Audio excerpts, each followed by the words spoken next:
आज के कार्यक्रम में मेरे साथ मंच पर उपस्थित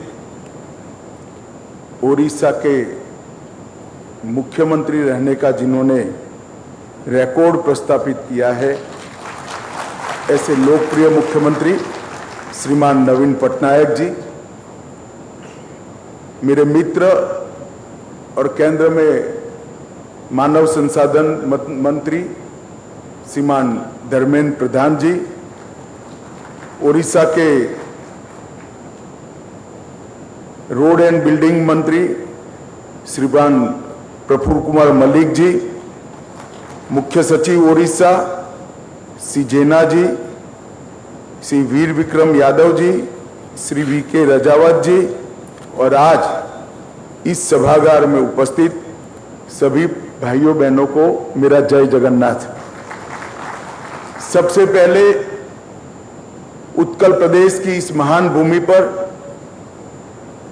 मैं महाप्रभु के चरणों में प्रणाम कर कर मेरी बात की शुरुआत करना चाहता हूं। मैं गुजरात से आता हूं।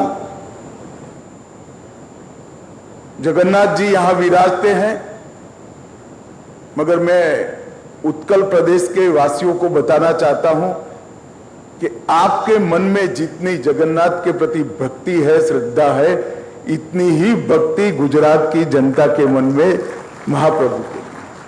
हमारे यहां भी एक बहुत बड़ा मंदिर है, रथ यात्रा भी निकलती है और कई सालों से निकलती, और इसका इतना ही सम्मान रथ यात्रा का हमारी भूमि पर वह भी है। तो सभी उड़िया वासियों को मैं फिर से जय जगन्नाथ कहता हूं। मैं आज यहां आया हूं तब स्वाभाविक रूप से माननीय राष्ट्रपति श्रीमती द्रौपदी मुर्मू का भी स्मरण आना स्वाभाविक है, क्योंकि यही महान भूमि से राष्ट्रपति बनने का गौरव भारतीय जनता पार्टी और एनडीए की सरकार ने दिया है। आज यहां पर मैं 5 अगस्त को आया हूं। उस वक्त आज भारत रत्न गोपीनाथ जी का पुण्यतिथि है। गोपीनाथ जी ने असम और नॉर्थ ईस्ट विभाजन के समय भारत के अंदर बने रहे, इसके लिए बहुत बड़ा योगदान दिया, और वो महान देशभक्त के कारण आज पूरा नॉर्थ ईस्ट भारत का एक अभिन्न हिस्सा बना है। हम सब गोपीनाथ बरदोलाई जी को श्रद्धांजलि देते हैं। आज देश के महान शिक्षाविद, समाज सेवी, ओडिशा के ही आचार्य प्यारे मोहन जी का भी जन्मदिन है। मैं आज के दिन प्यारे मोहन जी को भी बहुत सम्मान के साथ याद करना चाहता हूं। और मित्रों, आज 5 अगस्त भी है।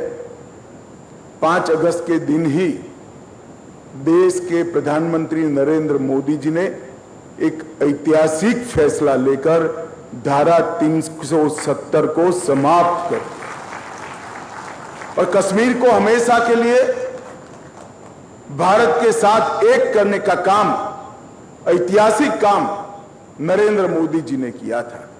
और उसके बाद आज कश्मीर न केवल मेन स्ट्रीम में आया है, कश्मीर के अंदर शांति है और विकास का रास्ता प्रशस्त हुआ है। मैं प्रधानमंत्री जी को इस अवसर पर समग्र देशवासियों और विशेषकर जम्मू कश्मीर की जनता की ओर से बहुत बहुत बधाई और धन्यवाद देना चाहता हूं। मित्रों, आज 2 कार्यक्रम यहां पर नवीन बाबू की उपस्थिति में, धर्मेंद्र जी की उपस्थिति में समाप्त हुए। NH 200 के कामाख्या नगर धुबरी 4 लेन का चौड़ीकरण का काम आज राष्ट्र को समर्पित हो गया। इस निर्माण में 51 किलोमीटर के एक खंड बनाने में 761 करोड़ रुपए की लागत भारत सरकार को आई है, परंतु यह राजमार्ग उड़ीसा के खनिज समृद्ध अंगुल और ढेंकनाल जिलों को राज्य के बाकी हिस्से और नेशनल हाईवे के माध्यम से देश के साथ जुड़ने में बहुत महत्वपूर्ण होगा। मित्रों, कहते हैं कि भूमि पर बने हुए राजमार्ग वो व्यक्ति की हथेली में बनी हुई भाग्य रेखा के समान होते हैं। देश का भाग्य राजमार्गों के साथ जुड़ा हुआ है। देश का विकास, देश का अर्थतंत्र का विकास वो राजमार्गों के साथ जुड़ा है। और मोदी जी ने इन 9 वर्षों के अंदर राजमार्गों के विकास के लिए ढेर सारा काम किया है। और आज एक दूसरा काम भी हुआ। कालाहांडी के मोटर से बैनर तक लाड़ू गांव के रास्ते होकर रोड के चौड़ीकरण और सुदृढ़ीकरण की भी शुरुआत हुई है। लगभग 15 किलोमीटर की लंबाई का ये मार्ग 34 करोड़ रुपए से आज जब समाप्त होगा, इस रास्ते को भी इंफ्रास्ट्रक्चर सुधार के लिए बहुत बड़ा महत्वपूर्ण माना जाता है। तो मोदी जी के नेतृत्व में इंफ्रास्ट्रक्चर डेवलपमेंट, चाहे वो इरिगेशन का रकबा बढ़ाना हो, चाहे इलेक्ट्रिसिटी का उत्पादन बढ़ाना हो, चाहे नए डैम बनाना हो, चाहे बड़े बड़े ब्रिज बनाना हो, छोटी सी पुलिया बनानी हो, या नेशनल हाईवे बनाना हो, या प्रधानमंत्री ग्रामीण सड़क योजना के माध्यम से गांव को मुख्य मार्गों के साथ जोड़ना हो, हर प्रकार के इंफ्रास्ट्रक्चर को ये 9 साल के अंदर एक बहुत महत्व दिया गया। इसके पीछे बजट का ढेर सारा पैसा लगाया गया, क्योंकि नरेंद्र मोदी जी मानते हैं कि इंफ्रास्ट्रक्चर के डेवलपमेंट के बगैर देश का डेवलपमेंट नहीं हो सकता। और इसलिए फास्टैग से फास्टर टोल कलेक्शन, भूमि अधिग्रहण प्रक्रिया में दक्षता, विवादों का शीघ्र समाधान, सूचना और प्रौद्योगिकी पर जोर, वित्त पोषण के वैकल्पिक तरीके ढूंढना, इस सब का एक वैज्ञानिक समन्वय कर राजमार्गों की निर्माण की गति को नरेंद्र मोदी जी की सरकार ने बहुत बढ़ाया है। मैं आज उड़ीसा के लोगों को बताना चाहता हूं, 2014-15 में प्रतिदिन 12 किलोमीटर राजमार्ग बनते थे और 21-22 में 12 किलोमीटर से बढ़कर 29 किलोमीटर बढ़ाने का काम भारतीय जनता पार्टी की नरेंद्र मोदी सरकार ने किया है। और इस राजमार्गों के निर्माण से स्वाभाविक रूप से देश के अंदर इंफ्रास्ट्रक्चर के बढ़ावे से आर्थिक गतिविधियां और सुचारू रूप से चलेगी। जहां तक ओडिशा का सवाल है, ढेर सारी प्रमुख परियोजनाएं की गई हैं। राष्ट्रीय राजमार्ग 18 बालासोर से जारपोखरिया तक लगभग 80 किलोमीटर 1100 करोड़ रुपए की खर्च से, राष्ट्रीय राजमार्ग 49 बिंजाब हाल से तेलीबानी खंड 78 किलोमीटर और 1300 करोड़ रुपया, राष्ट्रीय राजमार्ग 49 सिंगारा बिंजाबहल खंड 104 किलोमीटर और 1300 करोड़ रुपया, राष्ट्रीय राजमार्ग 49 बहरागोड़ा से सिंगारा तक और 88 किलोमीटर और 1200 करोड़ रुपया, राष्ट्रीय राजमार्ग 53 तेलीबनी से संबलपुर तक 51 किलोमीटर 712 करोड़ रुपए की लागत और कामाख्या नगर धुबरी खंड 761 करोड़ की लागत से आज समाप्त हो रहा है। ये जो विकास का काम हुआ है, इससे समग्र ओडिशा के अर्थतंत्र को गति मिली है। नरेंद्र मोदी जी ने 2014 में समग्र देश में, न केवल पूर्व में, समग्र देश में कहा था कि देश के पूर्वी हिस्से का जब तक विकास नहीं होता, देश का संपूर्ण विकास नहीं हो सकता। पूर्वी क्षेत्र का विकास जब हम करते हैं, पूर्वी क्षेत्र और पश्चिमी क्षेत्र को विकास के मापदंड पर एक समान जगह पे लाते हैं, तभी देश का विकास हो सकता है।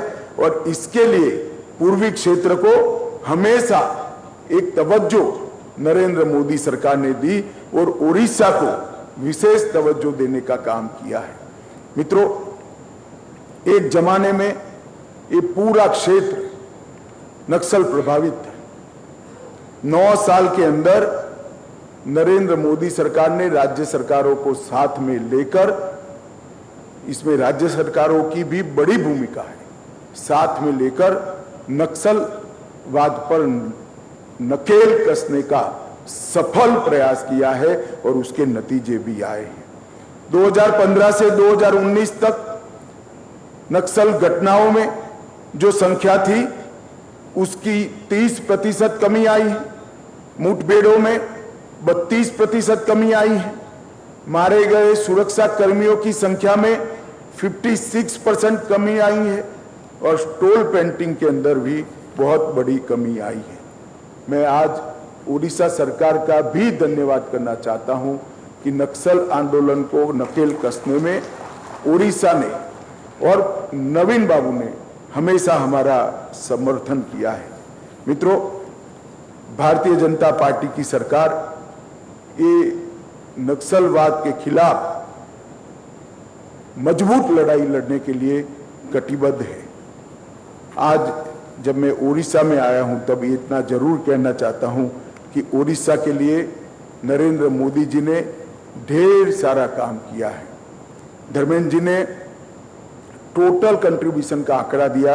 मैं डिवोल्यूशन फ्रंट और ग्रांट इन एड की बात करना चाहता हूं कि यूपीए की सरकार थी, कांग्रेस की सरकार थी, तब उन्होंने 1,14,000 करोड़ रुपया दिया था। भारतीय जनता पार्टी की सरकार ने ये दोनों ही हेड के अंदर 4,57,000 करोड़ रुपया देने का काम भारतीय जनता पार्टी की सरकार ने, और कुल मिलाकर योगदान को लेके तो 3 लाख से बढ़ाकर 18 लाख करोड़ तक का योगदान बढ़ाया गया, जो 6 गुने से ज्यादा है। ढेर सारी चीजें हुई हैं। रेलवे के लिए 10,000 करोड़, 800 करोड़ की लागत से इंडियन ऑयल की पाइपलाइन, आईआईटी भुवनेश्वर, एम्स बनाने का काम हुआ, भारतीय विज्ञान शिक्षा और अनुसंधान केंद्र को यहां लाया गया, लगभग ईएसआई अस्पताल भुवनेश्वर का भी उन्नयन किया गया और भुवनेश्वर एम्स की स्थापना 1500 बिस्तर वाले वो करने का काम भी किया गया। नरेंद्र मोदी सरकार उड़ीसा के विकास के लिए कोई कसर छोड़ना नहीं चाहती।